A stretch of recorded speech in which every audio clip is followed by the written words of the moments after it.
আরে বলো বলো বলো। হ্যাঁ হ্যাঁ হ্যাঁ ছবি হচ্ছে। বিধায়ক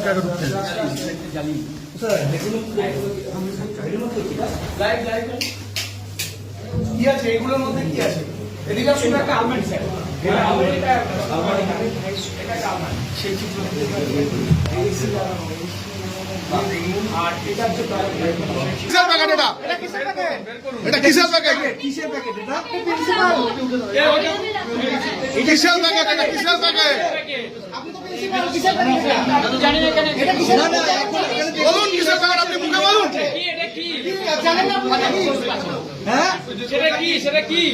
সেটা কি? ম্যানফোর্সটা কি? জিনিসটা কি আপনি সেটা আগে বলুন। আপনার হাতে এটা কি বলে? এটা কি বলে আপনি জানেন? মুখে বলুন কিসের প্যাকেট। ওভার টাইম এটা লেখা আছে ম্যানফোর্স ওভার টাইম। হ্যাঁ ওভারটাইম কি? ওভারটাইম কি? জিনিসটা কি? জিনিসটা কি? এটা জায়গা বড় কর না। এটা কন্ডোমের প্যাকেট।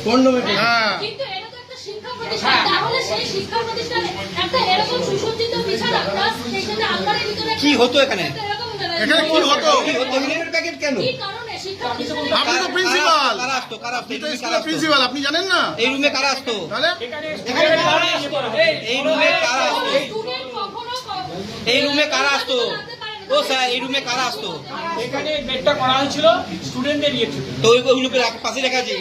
স্টুডেন্টদের জন্য করা, আর এটা স্টুডেন্টদের জন্য করা। স্যার একটু ওই দরজাটা খুলে দিন। আরে ওরম ভাই এগোস না সামনে।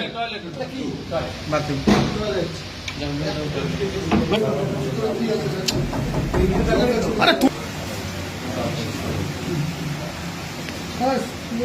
শিক্ষা দপ্তরের শিক্ষা প্রতিষ্ঠানের অবস্থা এই অবস্থা কি হবে? সব দেখুন আপনারা, আর আমরা আপনারা ভাবুন তো যে এটা একটা সীমা থাকে সমস্ত নোংরামি। এখন একটা বদমাইশি করা যায় না। আপনি বলুন এগুলো কি বানিয়েছে? এটা আজবাব, একেবারে বেডরুম, মানে স্কুলের নাম কাঁচরাপাড়া 100 ইংলিশ মিডিয়াম স্কুল। কি পেয়েছে? কি পেয়েছে? কি উদ্ধার?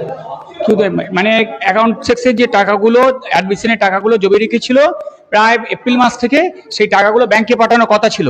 অ্যাকাউন্ট সেক্সের পুরো রেসপন্সিবিলিটি ওনার দায়িত্ব, উনি পাঠাননি। এটা অ্যাকাউন্ট সেক্সের টাকা, মানে এপ্রিল মাস থেকে ভর্তি করেছে সেই টাকা, সব ওনার কাছে সব হিসাব আছে। আর পুরো অ্যাকাউন্ট সেকশনের ম্যাটারটা অ্যাকাউন্ট সেকশন ডিলিট করতো। ওটা ওখানে কারো আমার প্রিন্সিপালের কোনো পার্টি না। একটা প্যাকেটের মধ্যে 23 লক্ষ টাকা উদ্ধার। এটা অ্যাকাউন্টের টাকা? ওটা হ্যাঁ, এই অ্যাকাউন্টের মানে অ্যাডমিশনের টাকা। এপ্রিল মাস থেকে যে স্টুডেন্টদের ভর্তি হয়েছে, এখন স্কুলের মধ্যে স্বয়ংকক্ষ পেলে, স্বয়ংকক্ষের মধ্যে কি পেলেন? এখন এই স্বয়ংকক্ষ থেকে ওখানে একটা বলবো ওটাকে, কারণ একটা ওই আলমারির মধ্যে থেকে একটা কন্ডোমের প্যাকেট বেরোলো। আপনার স্কুলে এগুলো আসতো আপনি জানতেন?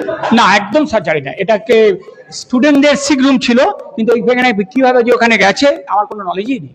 আপনার স্কুল, আপনার কোনো বোধগম্য থাকবে না? থাকবে, কিন্তু স্যার কিভাবে কেটা হয়েছে সেটা আমি বলতে পারছি না। স্কুলের মধ্যে কন্ডোমের প্যাকেট? এটা তো দেখা গেল তো সত্যি, যেটা অস্বীকার করছি না, দেখলাম তো আমি। এটা তো অবৈধ জিনিস। অবৈধ, একবারে অ্যাবসোলিউটলি 100% অবৈধ। কি করবেন আপনি? এগুলো যে পাওয়া যাচ্ছে আপনার স্কুলের তো বদনাম হলো, বাচ্চারা স্কুলে পড়াশোনা করে, স্কুল একটা শিক্ষা প্রতিষ্ঠান, এটা যে এখানে কিভাবে এলো আমার নলেজের বাইরে। এটা কি স্কুলের শিক্ষা প্রতিষ্ঠানে এরকম হওয়া বাঞ্ছনীয় নয়। আপনার নাম? বিকাশ চন্দ্র পাল। বিকাশ চন্দ্র পাল, স্কুলের আপনার প্রিন্সিপাল। টাকা উদ্ধার মানে আপনাকে বলছি, ওই পার্থ চ্যাটার্জির ঘর থেকে যেরকম টাকা পাওয়া গেছিল সেরকম টাকা, এরকম ক্যাশ টাকা স্কুলের মধ্যে আছে। মানে আমরা তো একদম স্কুলে বেনিয়মের পর বেনিয়মের অভিযোগ, তারপরে আজকে এই ঘটনা ধরা পড়েছে। আরও বিস্তারিত এখানে যারা ছিলেন, একদম আমার যে কারণে আমি বীজপুরে এই শিক্ষা ব্যবস্থা দেখার জন্য দুজনকে আমার নমিনি অ্যাপয়েন্ট করেছি, যে যারা স্কুলের ডেটা ব্যাংক তৈরি করবে, সেই সমস্ত খুঁজতে কোথায় শিক্ষা নিয়ে কি হয়েছে। এই আমাদের স্কুলে এখানকার বাচস্পতি স্যার আছেন, গৌতম বাচস্পতি, ডক্টর অনির্বাণ গাঙ্গুলি আছেন, এনারা স্কুলে ডেটা ব্যাংক তৈরি হচ্ছে সব জায়গায় খুঁজছেন। তো এইখানেও অনেক বেনিয়ম আমাদের কাছে এই স্কুলের মাস্টারমশাইরা করেছেন। এই খুঁজতে গিয়ে তো দেখা যাচ্ছে এই ভয়ঙ্কর ব্যাপার, টাকা মেশিন এসছে, গোনা হচ্ছে, কোথায় থামবে, একটা প্যাকেটে 26 লাখ বেরিয়েছে, তো কয়েক কোটি টাকা। আমি বলছি এই টাকা স্কুলের টাকাও নয়, এটা কমল অধিকারী, সুবোধ অধিকারী, পার্থ ভৌমিকের ব্ল্যাক মানি। এত টাকা তারা ইডি সিবিআই এর ভয়ে এই স্কুলে লুকাতো এখন যা বোঝা যাচ্ছে। এবং শুধু স্কুলে নয়, আমার ধারণা তাদের যে ডেরাগুলো ছিল, এবার তো আমরা সেদিকে নজর দেবো এবং প্রশাসনকে বলবো তীক্ষ্ণ নজরদারি করতে, কারণ এইসব ব্ল্যাক মানি তারা বাড়িতে ভয় রাখতে পারতো না। তার কারণ হচ্ছে এই মাঝের পিরিয়ডে ক্ষমতায় থাকলেও ইডি সিবিআই এর ভয় তো একটা ছিল, সেই জন্য সমস্ত টাকাই স্কুলের লুকিয়েছে। মানে দুর্নীতি বলে দুর্নীতি যেখানে, আমার তো মাস্টারমশাই উনি যেখানে বসে উনি ভাবছেন যে স্ট্রোক, মানে উনি আমাকে একটু আগে বলছিলেন যে আরে স্ট্রোক হয়ে যাবে আমার এ দেখতে গিয়ে। এরম চুরি হয় নাকি, এরম দুর্নীতি হয় নাকি? স্কুল না, এটাকে যে যা বানিয়ে রেখেছে নোংরামির চরম জায়গায়। এবং এই দুর্নীতি, এবং শুনছি আরো কথা আপনাদের নিয়ে যাব এরপরে, শুনছি এখানে একটা বেডরুমও আছে। চলুন এখন আপনাদের সঙ্গে নিয়ে যাব, যে দেখবো। হ্যাঁ তাই তো শুনছি, এবার আপনাদের নিয়ে গিয়ে দেখবো। আমরা অপেক্ষা করছিলাম যে আপনারা কখন আসবেন, যা হবে প্রকাশ্য মিডিয়ায় মানুষ দেখবে, সামনে হবে। টাকা তো এখন কাউন্টিং চলছে। চলছে তো, তাই তো। কোথায় কি বলছে সকাল 6টা লাগবে যা বলছে।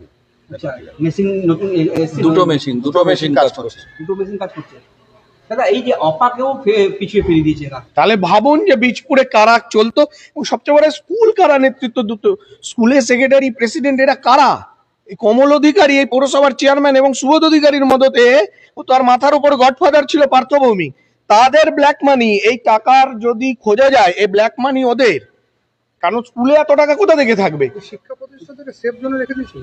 তাহলে ভাবুন, আমি এটাই বলছি যে ইডি সিবিআই এর ভয়ে এই টাকা ওদের বাড়িতে একবার সিবিআই রেড হলো, তারপরে এই টাকা রাখার তো জায়গা দরকার, তাই জন্য ওরা এই শিক্ষা প্রতিষ্ঠানগুলোকে বেছে নিয়েছে।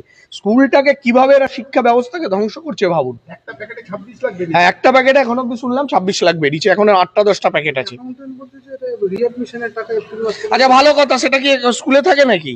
এই অ্যাকাউন্ট্যান্টটাকে কান ধরে পুলিশের কোমরে দড়ি বেঁধে ঘোরানো উচিত। সেই টাকা এরকম ক্যাশ স্কুলে ফেলা থাকে নাকি? কতদিন ধরে আছে? উনি বলেননি কেন স্কুলে? উনি প্রিন্সিপালকে বলেননি কেন? আমি জানতাম। তাহলে ভাবুন আপনারাই, ওনার যদি ক্যাশ থেকে থাকে এতদিন ধরে কি হচ্ছিল, কতদিন ধরে তো পড়ে আছে, কেন স্কুলে এত টাকা ক্যাশ পড়ে থাকবে? এ টাকা ব্ল্যাক মানি, এবং এদের মদতে এদের ব্ল্যাক মানি, এবং সেটা এই স্কুলের এই কর্তৃপক্ষ এরা সেটাকে মানে সুরক্ষিতভাবে রাখার ব্যবস্থা করেছিল।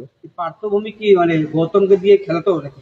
হ্যাঁ, কমল অধিকারী তো মেন, তো কমল অধিকারী, সুবোধ অধিকারী। কমল অধিকারী স্কুলের কে ছিল? কমল অধিকারী এই স্কুলের প্রেসিডেন্ট একদম। কোথায় এনারা কোথায়? কোথায় তো আমরাও তো খুঁজতে পারছি না, আপনারা খুঁজুন, পুলিশকে বলবো খুঁজতে পার। পাওয়া যাচ্ছে না 4 তারিখের পর থেকে, প্রিন্সিপাল জানান। তাহলে কিছু নেই, কোথাও নেই, টাকা আছে, টাকা ঠিক আছে। জেলে ঢোকাবেন? আইনত যা হয়, আমি জেলে ঢোকানোর কি, কিন্তু আইনত যা হয় পুলিশ তা ব্যবস্থা নেবে। প্ল্যান ছিল নাকি? এই টাকা ব্ল্যাক মানি একদম, এটা জেনে রাখুন। যেরকম ভাবে সুরেন্দ্রনাথ কলেজে টাকা রেখে ভুলে গেছে, অঢেল টাকা তো, আর এখানে টাকা তো এরা সব জায়গায় ছড়িয়ে রেখেছে। এই টাকা বার করতে পারিনি, হয়তো আমাদের নজরদারির আরেকটু ঘাটতি হলে, আর কদিন দেরি হলে এটা সরাতো আস্তে আস্তে, সে সুযোগটা পাইনি। আর স্বজন পোষণেরও ব্যাপার আছে, নিয়োগ যখন হয়েছিল প্রচুর এই দুর্নীতি, আপনাকে বলে শেষ করতে পারবো না। এই হার্নেট ইংলিশ মিডিয়াম স্কুল এই অঞ্চলের, আমি যেমন হার্নেটের স্টুডেন্ট, হার্নেট বাংলা মিডিয়ামে, আমরা ছেলেবেলা থেকে এই স্কুল দেখছি, স্কুলের সামনে দিয়ে যেতাম, হার্নেট নামটা আছে, ফলে আমাদের একটা আলাদা সেন্টিমেন্টের সাথে। বহু পুরনো স্কুল, এই অঞ্চলের মধ্যবিত্ত বাঙালিরা একটা ইংলিশ তাদের বাজেটের মধ্যে এই স্কুলটাতে পড়ে, সেই স্কুলটাকে এরকম নোংরামির জায়গা মানে করে ফেলেছে এরা, মানে কোনো জায়গায় এরা ছাড়বে না। বেডরুম হয়েছিল? তাই তো শুনছি, চলুন এখন আপনাদের সামনে গিয়ে দেখবো। বেডরুমে কি হতো? কি, আমরা তো যাইনি, আপনাদের নিয়ে যাব।